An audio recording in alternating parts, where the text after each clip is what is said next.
하나님이 우리에게 새 마음을 주셔야 됩니다. 마음과 생각을 주시고 지켜주셔야 우리가 신앙생활을 바르게 합니다. 오늘 9절 보면 사무엘에게로 돌아서는 사울에게 하나님이 새 마음을 주셨다. 무슨 뜻이냐면요, 사울은 사무엘에게 기름 부음을 받았고 이스라엘 지도자 왕으로 세움을 받았습니다. 또한 사무엘은 세 가지 징조를 예언하면서 사울에게 확신을 줬습니다. 따라서 사울은 자신이 이스라엘 왕으로 세워졌다는 것을 인식하기 시작합니다. 근데 그건 가장 그러면 중요한 건 뭐냐면요, 이제 이 마음이 이제 그것을 받아들여야 돼요. 마음이 내키고 그것을 자원해야 할 만큼 마음에서 우러나와야 되는데, 근데 사울은 지금 그럴 만한 상황이 아닙니다. 우리 신앙생활하면서 하나님 우리에게 원하는 것이 있다면 뭘까요? 자원하는 마음입니다. 자원하는 마음. 예배도 자원하는 마음으로 드리길 원하시거든요. 그래서 로마서 6장 같은 데를 보시면은 하나님께서 우리에게 진짜 원하는 것은 자원하는 마음으로 예배를 드리면서 나가는 겁니다. 죄에 대해서는 죽고 의에 대해서는 산 자로. 그래서 마지못해 드리는 게 아니라요, 우리 마음에서 우러나오는 예배, 이걸 하나님께서 원하십니다. 근데 오늘 이걸 위해서 사울에게는 변화가 필요한 겁니다. 새 마음을 주셔야 그가 그렇게 가지 잘 안 됩니다. 어떤 사람이 교회 출입해서 처음서부터 이렇게 자원하는 마음을 가질 수 있겠습니까? 하나님이 은혜를 주셔야 됩니다. 지금 그의 마음은 아직 정리도 안 됐습니다. 자기가 왕이 될 수 있을까 하는 염려도 그 마음을 짓누르고 있었고, 그래서 그의 마음은 사무엘로부터 기름 부음 받기 전과 크게 달라진 것이 별로 없습니다. 따라서 그가 사울이 하나님의 일을 하기에는 준비되지 못한 마음을 가지고 있었습니다. 근데 하나님이 바로 이러한 그의 마음을 새롭게 바꿔주셨습니다. 이스라엘 왕이 되기에 합당하도록 변화시켜 주신 겁니다. 사람들은 이러한 사울의 변화를 보고 얼마나 놀랐든지 사울도 선지자들 중에 있느냐 말할 정도로 그의 변화를 보게 됩니다. 그 말이 향후 이스라엘 사회에서는 속담이 될 정도입니다. 그러니까 사울의 변화는 모든 사람들이 깜짝 놀란 변화입니다. 그러니까 사울의 변화의 요인이 어디 있습니까? 하나님이 바꿔주신 거예요. 그러니까 이 사울은 스스로 도저히 바꿀 수 없는 마음 상태였는데, 근데 인간은 노력해서 자기를 변화시키지 못합니다. 수양을 쌓는다고 변화되지 않고요, 하나님이 찾아오셔야 돼요. 그래서 하나님의 역사가 필요합니다. 사람들은 교육 또는 수련을 통해서 인간 개조가 가능하다고 얘기하지만 19세기 임마누엘 칸트를 통해서 사람들이 뭔가 좀 지식이 없어 그렇게 된 거 아니냐 얘기를 했지만, 근데 지식이 있으니까 어떻게 됩니까? 전쟁만 하잖아요. 1차 대전, 2차 대전. 별거 없거든요. 그런 거는 안 돼요. 뭐가 필요하냐 하면 새 마음이 필요합니다. 변화된 마음, 하나님이 주시는 마음. 그 마음은 사랑이 부어져 있는 마음이고요, 하나님의 인애와 자비를 아는 마음입니다. 그래서 사람을 변화시키거나 사람이 자신을 스스로 변화시키는 것은 불가능합니다. 인간은 자기 자신을 변화시키는데 전적으로 무능합니다. 인간은 스스로 아무리 노력해도 만물보다 심히 부패한 마음은 조금 더 변화시킬 수가 없습니다. 예레미야 17장 9절 말씀대로 절대로 변화가 안 돼요. 때문에 인간 스스로는 하나님께 나아갈 수도 없고 하나님의 일을 감당할 수도 없습니다. 인간의 이 부패한 마음, 인간의 뒤틀려진 이 본성은 오로지 창조주이신 하나님에 의해서만 변화가 가능합니다. 이러한 사실을 잘 알고 있었던 다윗은 시편 51편 10절에서 이렇게 말합니다. 하나님은 내 속에 정한 마음을 창조하시고 내 안에 정직한 영을 새롭게 하소서. 창조하시고 새롭게 해달라고 얘기해요. 이게 아니고서는 자기가 죄를 이길 만한 능력도 없고 새롭게 살아갈 만한 힘이 그에게 없다는 것을 알았습니다. 지금 필요한 건 뭡니까? 회개를 했지만 그러나 앞으로의 삶에서도 하나님이 이 마음을 어떻게 새롭게 창조해 주지 않는다면, 이 마음이 새롭게 변화되지 않는다면, 정직한 영으로 새롭게 하지 않는다면 그렇게 살아갈 능력이 나에게 없다는 겁니다. 그래서 하나님에게 그걸 구한 겁니다. 하나님이 내 안에 정한 마음을 창조하시고 내 안에 정직한 영을 새롭게 해달라고 기도했던 겁니다. 오늘 우리가 변화된 사람으로 하나님 앞에 서 있습니다. 이게 얼마나 큰 은혜인지 몰라요. 하나님이 우리를 구원하시되 우리의 행한 바 의로운 행위로 말미암지 않고 디도서 3장 5절 말씀에 보면 오직 그의 긍휼하심을 쫓아 중생의 씻음과 성령의 새롭게 하심으로 하셨다 그랬어요. 성령이 아니고서는 새롭게 할 방법이 없어요. 성령이 아니고는 새롭게 살아갈 능력이 없습니다. 성령이 내 안에 마음속에 그죠? 자리하시면서 그리고 내 마음의 죄 가운데 벗어날 수 있도록 도와주십니다. 하나님은 일찍이 에스겔 선지자를 통해서 에스겔 11장에서 이렇게 말합니다. 내가 그들에게 일치한 마음을 주고 그 속에 새 신을 주며 그 몸에서 굳은 마음을 제하고 부드러운 마음을 주겠다고 에스겔 11장 19절에 말씀합니다. 이같이 새 마음의 창조는 누가 합니까? 하나님이 하시고요. 하나님만 하실 수 있는 일입니다. 우리가 신앙생활하면서 어떤 부분적인 거 가지고 기도하지 마시고요. 하나님 내가 하나님 섬기고 봉사하고 헌신하고 하나님 백성으로 살아가는데 진짜 필요한 건 내 속이 속사람이 변하는 겁니다. 하나님 내가 변화될 수 있도록 은혜 달라고 기도하셔야 됩니다. 예배소 4장 24절 보면 하나님을 따라 의와 진리의 거룩함으로 지으심을 받은 새 사람을 입으라 그랬습니다. 옛사람은 벗어버리고 새 사람을 입어야 됩니다. 그래야 신앙생활 바르게 합니다. 골로새 3장 10절 보시면 새 사람을 입었으니 이는 자기를 창조하신 자의 형상을 쫓아 지식에까지 새롭게 하심을 받은 자니라. 완전히 달라졌다는 겁니다. 로마서 12장 2절 너희는 이 세대를 본받지 말고 오직 마음을 새롭게 함으로 변화를 받아. 질적인 변화입니다. 완전한 변화를 얘기해요. 하나님의 선하시고 기뻐하시고 온전한 뜻이 무엇인지 분별하도록 하라 그랬습니다. 우리 하나님 앞에 새 마음 달라고 기도하게 되시길 주의 이름으로 축원합니다. 두 번째 오늘 10절 보시니까 모이기를 힘쓸 때 하나님의 은혜도 충만하게 임합니다. 사울이 산에 이를 때 선지자의 무리가 그를 영접했는데 그때 사울에게도 하나님의 신이 크게 임하였다. 여기서 우리는 선지자의 무리가 무엇을 하고 있었느냐에 주목해야 됩니다. 이미 5절 말씀에 보면 그 후에 내가 하나님의 산에 이르리니 그곳에는 블레 사람들의 영문이 있느니라. 내가 그리로 가서 그 성읍으로 들어갈 때 선지자의 무리가 산당에서부터 비파와 소고와 저와 수금을 앞세우고 예언하며 내려오는 것을 만날 것이며 그랬습니다. 사울은 하나님의 손에 이르러 그냥 하나님의 은혜를 받고 그냥 성령 받은 것이 아니라 선자들이 모여 집회를 열고 예배를 드리는 데 참석해서 그들의 영접을 받고 거기서 은혜와 성령을 받은 겁니다. 우리가 여기서 깨달을 수 있는 것이 뭐냐면요, 바른 모임과 예배, 이것이 얼마나 중요하냐는 겁니다. 거룩한 모임 예배가 많다는 것은 그만큼 은혜 받을 기회가 많다는 것을 의미합니다. 예배는 중단되지 않아야 됩니다. 그래서 우리는 모이기를 힘쓰고 예배 드리는 일에 힘써야 됩니다. 오늘 한국 교회는 어떻습니까? 예배와 거룩한 집회에 대한 중요성이 점점점 줄어들고 있어요. 상실돼 가고 있습니다. 예배와 집회 수가 현저히 줄고 모이는 사람의 수도 줄어가고, 그리고 우리가 모범으로 삼고 있는 초대 예루살렘 교회는 어떤 교회는가를 가만히 생각해 보셔야 돼요. 사도행전 2장 46절 보면 날마다 마음을 같이하여 성전에 모이기를 힘쓰는 교회였습니다. 최선을 다하는 교회, 날마다 모였던 교회입니다. 오순절날 성령이 임하기 전까지는 늘 성전에 있어 하나님을 찬송하기를 그치지 않았습니다. 누가복음 24장 53절. 사도 바울은 산헤드린에서 석방되었을 때 어디로 찾아갔습니까? 교회로 찾아갑니다. 왜요? 거기 뭐가 다 있으니까, 성도들의 모임이 있으니까. 사도행전 4장 23절. 그는 헤롯에 의해 투옥되었다가 천사의 손에 이끌려 석방대에 나왔을 때 기도 모임이 있는 곳으로 찾아갑니다. 사도행전 12장 12절. 교회는 항상 깨어 있어야 돼요. 기도하는 모습으로. 그죠? 교회는 항상 모임이 있는 것이 좋은 겁니다.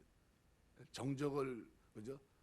조용한 교회가 좋은 교회가 아니라 모임이 있는 교회가 좋은 교회입니다. 자꾸 기도하고 모여서 떡을 떼고 교제하고, 이게 좋은 교회입니다. 그래서 바깥에 요즘 집에서 구역 예배를 안 드리면 제가 교회에서라도 꼭 하시라고 그러잖아요. 왜냐하면 그만큼 모이는 게 중요하니까요. 그 모임 집회 기도를 통해서 그가 석방되었다고 하는 것이 더 옳은 겁니다.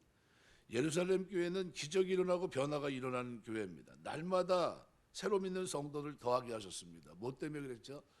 예배와 기도가 살아있는 교회였습니다. 늘 중심이에요. 그러면 우리는 하나님의 은혜가 다른 곳에서 찾아온다고 생각해서는 안 됩니다. 예배와 집회를 점점 줄이면서 어디 가서 하나님 만나고 어디서 하나님 말씀을 듣고 어디서 은혜를 받겠습니까? 예배가 살아나고 모임이 많아져야 은혜도 받고 교제도 많아지게 되고요. 그러면서 교회는 예배와 집회 모든 거룩한 모임을 귀중히 여기면서 적극 참여하면서 다시 한번 부흥의 역사가 일어납니다. 마태복음 18장 20절 기록대로 두세 사람이 내 이름으로 모인 곳에는 나도 그들 중에 있느니라. 바깥에 있으면 세상 속에 있으면 어때요? 세상 사람들 가치관 가지고서 그릇됨 속에 있을 수 있지만 교회 안에 와서는 어떻게 합니까? 그럴 수 없어요. 어느 자리가 더 안전합니까? 내 신앙을 위해서도 교회 자리에 교회에 와서 있는 게 가장 안전합니다. 빌립보서 1장 5절 첫날부터 이제까지 복음에서 너희가 교제함을 인함이라 했습니다. 복음 안에서 교제하는 것이 필요합니다. 히브리서 10장 25절 기록대로 모이기를 피하는 어떤 사람의 습관과 같이 하지 말고 오직 권하여 그날이 가까움을 볼수록 모이라는 겁니다. 더욱 그리하라. 우리 신앙생활하면서 교회 중심으로 자꾸 모여서 교제도 하시고 어느 구역은 와가 청소하고 뭐 할 거 다 하시더라고요. 차 마시고 여기서 밥 싸갖고 와서 뭐 도시락도 먹고 그리고 할 거 다 우리 가시더라고요. 그래서 아유 참 재밌게 하신다 이제 그렇게 생각을 했는데 커피도 또 같이 마시러 다니시고 막 그러더라고요.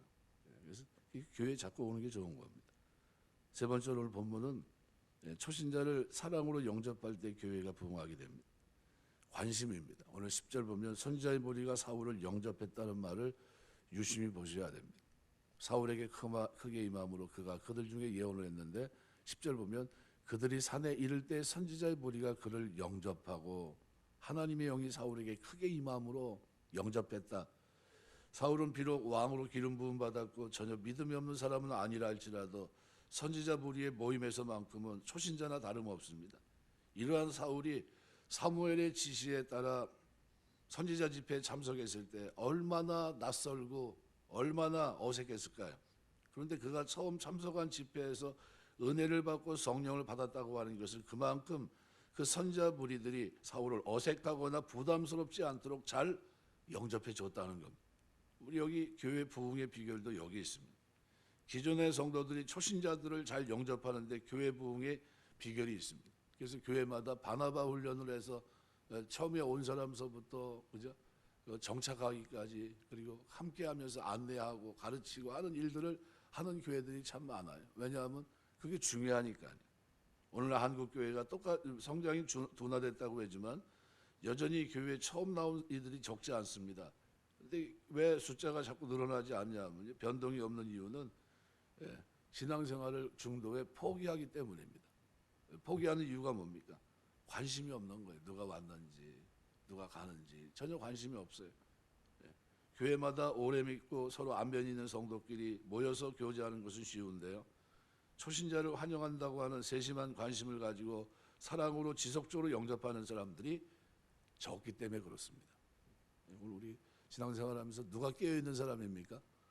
1%의 사람들이에요. 그 사람들이 교회를 살리고 일으키는 겁니다. 부흥은요 전체가 하는 게 아니에요. 항상 5% 내에 있는 사람들, 10% 안에 있는 그 사람들이 관심을 가지고 돌아보는 데 있습니다. 처음 나온 성도가 봉사와 교제에 끼어들 틈을 허락하지 않는다면 어떻게 됩니까?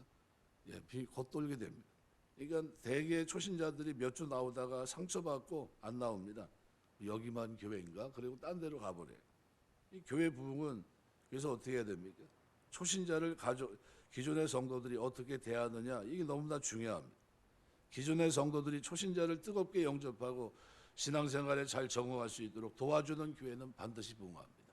우리 남전교회가 새로운 오신 분들하고 같이 식사도 교제하고 하는 게 너무나 좋은 교회예요. 그런 교회가 왜 하나님 기뻐하시는 일입니다. 우리 공동체 같이 들어와서 같이 이제 순례길을 걸어가며 어제 설교한 그대로 오늘 우리는 나그네 아닙니까? 같은 길을 걷게 된 사람들이에요. 서로 위로가 필요하고 격려가 필요하고 서로 용기를 북돋아줘야 되거든요. 그러니까 그런 의미로 보면 우리가 처음 온 사람들을 어떻게 해요? 뜨겁게 영접해 주셔야 됩니다. 말로만 환영하고 박수 쳐준다고 부흥이 되는 게 아닙니다.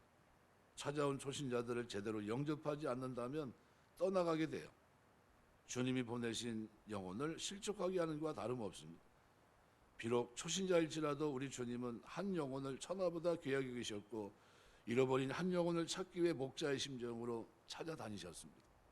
하늘에서 이거보다 더 큰 상이 없다고 말씀합니다. 누가복음 15장의 기록대로. 그러면 우리가 가만히 앉아 찾아오는 성도들까지 실족시켜서는 되겠습니까? 그렇게 찾아다니지 못한다 할지라도 찾아온 사람들에게는 어떻게 해요? 그리스도의 사랑을 가지고 영접할 수 있어야 됩니다. 우리는 교회에 처음 나온 사람이 소외감을 느끼지 않도록 뜨거운 형제로 영접해야 됩니다. 전에 서울에서 어떤 교회가 청년들 데리고 송리산에 법주사인가요? 거기 그냥 가가지고 막 기도하고 그러다가 주지한테 다 쫓겨났다는 얘기를 한번 들어보신 적이 있을 겁니다.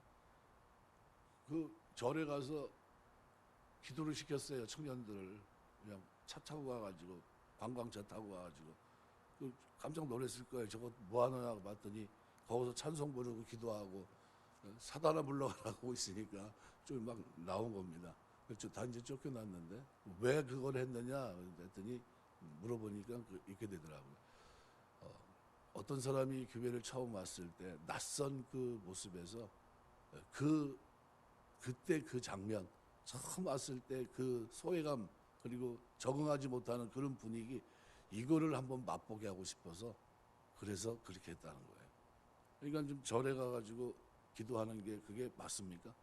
조용한 데 가가지고 막 통성기도하고 막 그러니까 난리가 났죠. 뒤집어지고 다 쫓아내고 막 그런 문제가 있었는데 근데 그런 걸 우리가 좀 느끼셔야 돼요. 우리가 예수 안 믿다가 지금 평생 처음 예수 믿고 지금 나오신 분이 계시잖아요. 평생 불교만 섬기셨던 분이 그랬던 분이 이제 교회를 나오고 있어요. 그분이 신앙생활을 잘할 수 있도록 도와주셔야 됩니다. 가이드를 해주셔야 되고요. 북돋아 주셔야 되고요. 기도의 자리로 나갈 수 있도록 도와주셔야 되고요. 예배가 바른 예배가 될 수 있도록 인도해 주셔야 됩니다. 자꾸 내가 우리 송재 수사님 이제 오셔가지고 그 구역 그 지역에 연로하신 분들이시지만 그런 분들이 이렇게 오시면 제가 이제 주일날 시간이 되면 모셔다 드려요. 차를 가지고. 왜냐하면 관심을 갖고 있는 거예요. 그분들이 잘 정착했으면 좋겠다. 자, 이렇게 신앙생활하면 하나님 백성을 이제 간신히 돌아왔는데 다시는 세상으로 나가면 안 될 텐데 하는 마음이 있어요. 그런 마음이 있습니다. 우리 신앙생활을 하면서 초신자를 사랑으로 영접하는 교회가 부흥한다는 사실을 기억하시고요. 초신자들을 사랑으로 대할 수 있는 여러분 되시길 주의 이름으로 축원합니다. 로마서 14장 1절 보면 믿음이 연약한 자를 너희가 받되 그의 의심하는 바를 비판하지 말아라. 믿음이 연약하니까 그럴 수 있다는 겁니다. 고린도서 9장 22절 사도 바울은 이렇게 말합니다.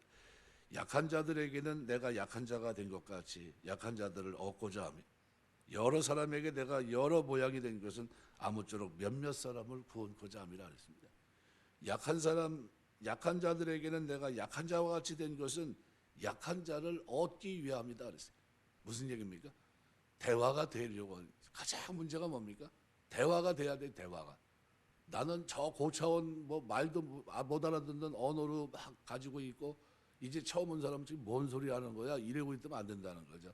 그 초신자의 눈높이에 맞춰서 어떻게 해요? 얘기를 하고 있다는 겁니다. 약한 자를 만나면 약한 자와 같이 됐다는 겁니다. 그 이유는 뭡니까? 그 사람을 얻기 위해서. 그래서 그렇게 했다는 겁니다.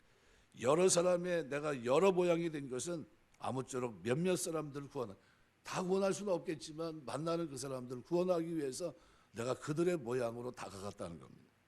히브리서 6장 10절 보면 하나님이 불의치 아니하사 너희 행위와 그의 이름을 위해 나타낸 사랑으로 이미 성도를 섬긴 것과 이제도 섬기는 것을 잊어버리지 아니하시느니라 그랬습니다.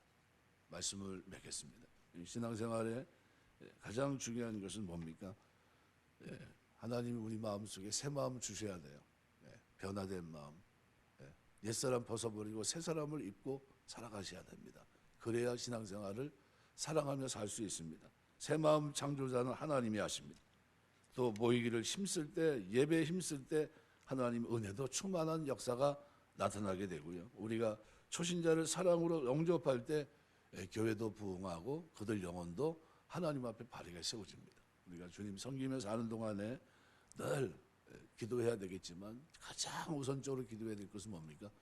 초신자를 위해서 그리고 내가 하나님 새 사람이 되어서 하나님 섬기며 사는 동안 내가 살고 다른 사람 살리는 겁니다. 그죠? 바둑에서 늘 얘기하잖아요. 뭐 두 집 나고 살아야, 그죠? 그래야 잡는 겁니다. 나는 죽었는데 살릴 수는 없잖아요. 우리가 살아가면서 내가 먼저 살고, 그죠? 내가 새 마음으로 변화되고 다른 사람도 들어오면 새 사람 될 수 있도록 만들어주고, 교회 오는 공동체가 그리스도 안에서 연합할 수 있도록 사랑으로 보다듬어 준다면, 그런 교회는 하나님이 기뻐하시는 교회, 영광을 받는 교회고요, 사람을 살리는 교회입니다. 그 일에 쓰임 받는 저와 여러분 다 되시길 주의 이름으로 축원합니다. 기도하겠습니다.